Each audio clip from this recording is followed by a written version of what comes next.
Doctor professor Mohammad ইউনূসের সঙ্গে আমাদের বাংলাদেশ জাতীয়তাবাদী দলের ভারপ্রাপ্ত চেয়ারম্যান জনাব তারেক রহমানের যে বৈঠকটি সরকারের অর্থাৎ প্রধান উপদেষ্টার আমন্ত্রণে অনুষ্ঠিত হয়, প্রায় 2 ঘন্টার এই বৈঠক নিয়ে গোটা জাতি আপনার উৎকণ্ঠার সঙ্গে অপেক্ষা করছিল। অত্যন্ত সৌহার্দ্যপূর্ণ এবং অত্যন্ত একটা সুন্দর পরিবেশে বৈঠকটি অনুষ্ঠিত হয় এবং যে বিষয়গুলো আলোচনা হয়েছে তার মধ্যে প্রধান ছিল যে নির্বাচন ইস্যু।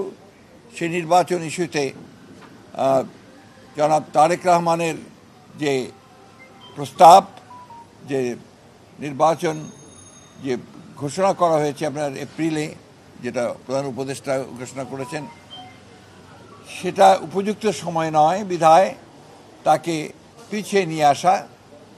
এবং সেই ক্ষেত্রে আমরা অত্যন্ত আনন্দের সঙ্গে, গোটা জাতি আনন্দের সঙ্গে লক্ষ্য করলো যে আপনার এইটাতে প্রধান উপদেষ্টা সম্মত হয়েছেন এবং তারা ফেব্রুয়ারির মাঝামাঝি সময়ে নির্বাচনের সময়সীমা নির্ধারণ করেছেন। আমি বলবো যে জনাব তারেক রহমান সাহেব আবার প্রমাণ করলেন যে তিনি বাংলাদেশের এই রাজনৈতিক যে দলগুলো রয়েছে, সেই দলগুলোর নেতৃত্ব যারা দিচ্ছেন, তাই সেই নেতৃত্ব যারা দিচ্ছে তাদের মধ্যে নিঃসন্দেহে রাষ্ট্রনায়কোচিত যে গুণগুলো তার মধ্যে রয়েছে, সেই গুণ তিনি প্রমাণ করেছেন। প্রথম একটি বৈঠক যেটা সত্যিকার অর্থে গোটা জাতি অত্যন্ত উদ্বিগ্ন ছিল, সেই বৈঠকটিতে তিনি আল্লাহর হুকুমে সফল হয়েছেন। আমি আমার দলের পক্ষ থেকে, আমাদের সমস্ত নেতাকর্মীদের পক্ষ থেকে জনাব তারেক রহমানকে আন্তরিক ধন্যবাদ জানাচ্ছি। সেই সঙ্গে আন্তরিক কৃতজ্ঞতা জানাচ্ছি প্রধান উপদেষ্টা প্রফেসর ডক্টর মোহাম্মদ ইউনূসকে, যে তিনি অত্যন্ত বিচক্ষণতার সঙ্গে এই সভাটিতে জনাব তারেক রহমানকে আমন্ত্রণ জানিয়ে একটা যে স্টেলমেট ছিল, একটা যে আপনার সব কিছু অনিশ্চিত অবস্থায় চলে গিয়েছিল, সেই অবস্থাটাকে কাটিয়ে জাতিকে এই 2 নেতা আবার সামনের দিকে আশা নিয়ে এগিয়ে যাওয়ার স্বপ্ন দেখিয়েছেন।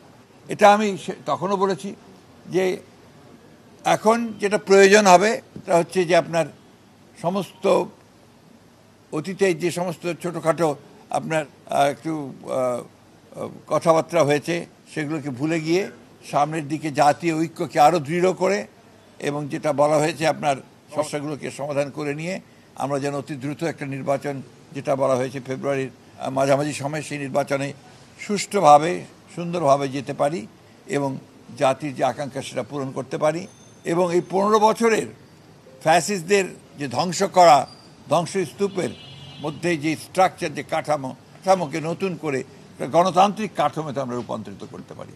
এই বিষয়টা সবচেয়ে গুরুত্বপূর্ণ যে আমরা প্রায় 15 বছর পরে একটা গণতন্ত্রে উত্তরণের একটা আমরা সুযোগ পাচ্ছি। গণতন্ত্রের যে ট্রানজিশন টু ডেমোক্রেসি, যে কথাটা আমি বারবার বলেছি, সেটাই একটা নিশ্চিত আমরা সেই দিকে এগিয়ে যাচ্ছি। আমি এই সঙ্গে আজকে সত্যিকার অর্থে বলতে কি সবচেয়ে বেশি স্মরণ করতে হয় আমাদের সেই সমস্ত শহীদদেরকে যারা জুলাই আগস্ট মাসে তারা অধিকার আদায়ের জন্যে তারা তাদের প্রাণ দিয়েছেন, প্রাণ দিয়ে সেই পরিবর্তন ঘটিয়েছেন, ফ্যাসিস্টকে পরাজিত করে তাকে পালিয়ে যেতে বাধ্য করেছেন এবং বাংলাদেশের মানুষের জন্য একটা নতুন সম্ভাবনার সৃষ্টি করেছেন। চতুর্দিকে একটা অনিশ্চয়তা ছিল এবং অনেকে অনেক কথা বলছিলেন বিভিন্নভাবে।